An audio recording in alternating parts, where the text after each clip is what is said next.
Thanks for doing this.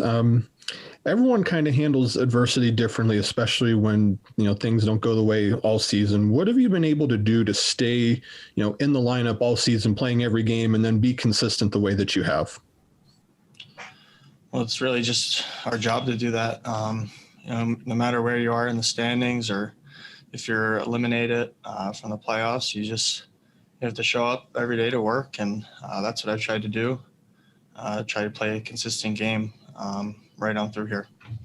And Eric, what I think's been most impressive has been you've been up and down the lineup. You've played with several different players. Torrell's been able to put you in a lot of different spots.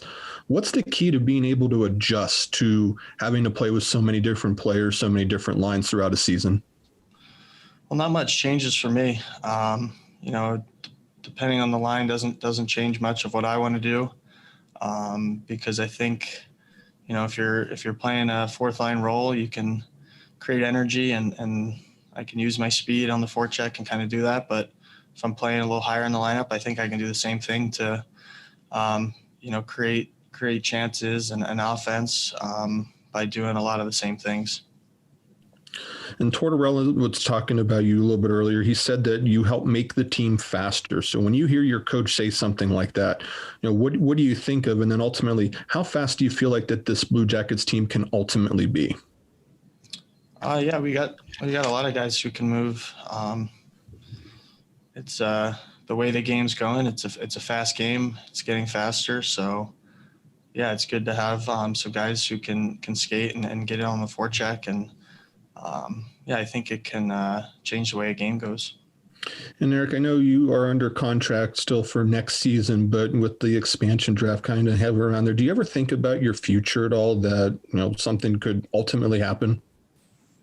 No, I haven't really thought too much about that yet. No, I'm still under contract for next year, so yeah. Okay. And for just my last one, just to be able to end on a high note, you got the two games coming up against Detroit here. Just how important is it for your team to be able to end on a high note, especially in front of the fans who've shown your support all year? Yeah, it's huge. We want to end the season right and play the right way this weekend and come away with 4 points. And like you mentioned, in front of the fans, I think it'd be nice to get a couple more wins in front of them because they've been supportive and been here through a pretty crazy year. Thank you, Eric. Okay, next we'll go to Dave Metzel. Go ahead, Dave.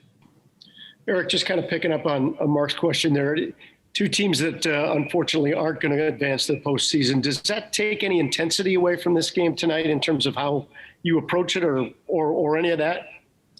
No, I don't think so. I think they'll be pretty intense games. I think we're pretty close in the standings, and obviously you want to finish off as high as you can. And I think that if you can get a couple wins going in, you just feel better going into the off season, and it'll be more relaxing than obviously if we lose these two.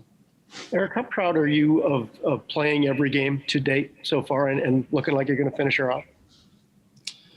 Yeah, it was something going into camp. I wanted to be on the opening day roster and then, do everything I can to stay in all the way through. So definitely something that I was happy about. Yeah.